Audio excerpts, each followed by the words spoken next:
Elias Thorne was a man forgotten by luck long before he understood what luck meant.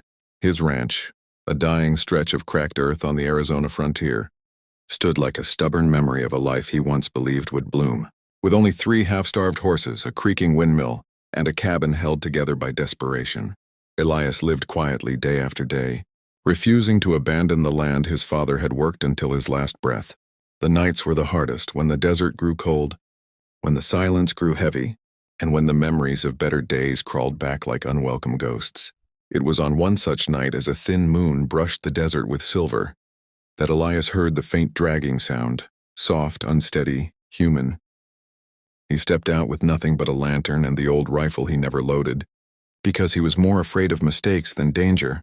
In the dim light he saw him, an Apache warrior, young, wounded, bleeding from the side, leaning against the dying cactus as if the earth itself refused to let him fall. Elias froze, knowing the stories. The warnings the fierce settlers carried like religion, but the young warrior's eyes, sharp, dark, burning with pain, held no anger, only exhaustion. Without thinking, without planning, without fear, Elias dropped the rifle, lifted the man's arm over his shoulder, and carried him inside. For hours he cleaned the wound, boiled water, tore pieces of his own blanket for bandages, praying the man wouldn't die under his roof. When the warrior finally woke, he spoke only once. "You helped me." Elias nodded, unsure if the gesture was foolish or noble. The warrior touched his chest with 2 fingers. "Kohana," he said, his name. Then he pointed at Elias. Friend, Elias, had never been called that word by anyone in years. For the next 2 days, he cared for Kohana, feeding him broth, helping him stand, listening to the broken English stories of Apache mountains, warriors, and a people who were not the monsters settlers painted them to be. Kohana spoke of brothers, of war, of survival. Elias spoke of loss, of drought, of loneliness. 2 worlds so distant sat under the same failing roof and shared the same fire. On the 3rd night, Kohana stood stronger, determined to leave. He placed his hand on Elias's shoulder. "You gave life," he said quietly. "Apaches remember." And without another word, he disappeared into the desert darkness. Elias watched him go, believing that would be the end of it.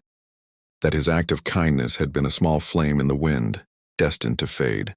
But destiny had different plans.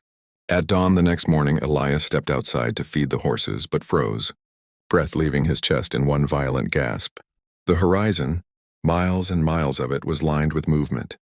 A sea of riders, shapes emerging from the rising sun, drums, hooves, dust spiraling like storms. The Apaches, hundreds, no, thousands, were approaching his ranch in silence so heavy it crushed the air. Elias felt the earth shake beneath their numbers, 1,000 warriors, armed, proud, unstoppable, riding toward the poorest rancher in Arizona. His hands trembled, his legs weakened, his heart pounded like a drum of doom. He didn't know whether this was gratitude or judgment, whether he had saved a life or doomed his own. As the first row of warriors halted only a few feet from him, Elias saw Kohana at the front, alive, strong, regal. The young warrior raised his hand. The entire Apache force fell silent, and Elias understood this dawn was going to rewrite his entire fate. For several breathless seconds, Elias stood frozen as the desert wind carried dust between him and the army gathered before his failing ranch. Kohana dismounted, stepping forward with the kind of presence that made even the silence feel small. "Elias Thorne," he announced with a voice that echoed like command and gratitude woven together. "The man who gives life stands before the Apache nation." Elias swallowed, unsure whether he should bow, speak, or run. Before he could decide, an elder stepped from the riders, a figure draped in woven cloth, his face lined with decades of war and wisdom. The warriors parted around him as if space respected him. The elder studied Elias, eyes narrowing not in hostility but in deep ancient evaluation. "My grandson," he said, pointing at Kohana, "would have died without you." Elias felt his throat tighten. I just did what anyone with a heart would do." The elder shook his head. "Many have hearts. Few use them." With that he raised his cane high, and a roar erupted from the Apache ranks, not of war but celebration.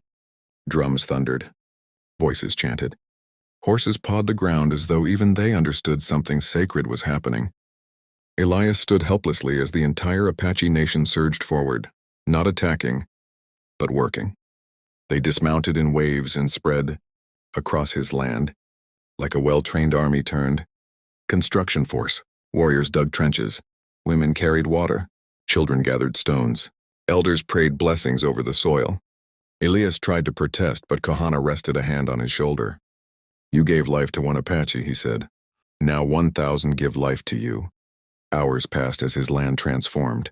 Fences were rebuilt straight and strong. The water well, long clogged and useless, was cleared and revived by Apache engineers who used tools Elias had never seen. His barn, once on the verge of collapse, stood tall after the warriors replaced its beams and roof in a matter of hours. They rebuilt his corral, repaired the windmill, even carved irrigation paths through the dry soil so water could flow again. Elias could only watch, overwhelmed, tears forming without permission. But it didn't end there. As the sun dipped low, the elder returned, holding out a carved wooden totem depicting a hawk in flight. "This," he said, "is the mark of Apache protection. Any who see this will know Elias Thorne is friend to our people. None may harm him." Elias accepted it with trembling hands, but unable to speak. Kahana stepped closer. "We came at dawn because dawn is beginning," he said. "Today your life begins again." Before leaving, the Apaches prepared a grand meal, sharing fire and stories with the rancher who had once lived in silence. Elias learned more about their culture in those hours than settlers learned in decades. When night fell, 1,000 Apaches rode out the same way they came, silent, powerful, united, leaving Elias standing amid a ranch transformed beyond recognition. He looked at his restored land, the flowing water, the sturdy structures, the carved blessing in his hand, and realized he had been given a second chance, not through wealth, not through luck, but through kindness. As the moon climbed high, Elias whispered into the quiet desert, "Thank you, all of you." And the wind carried his words into the mountains, where the Apache drum seemed to answer in the distance.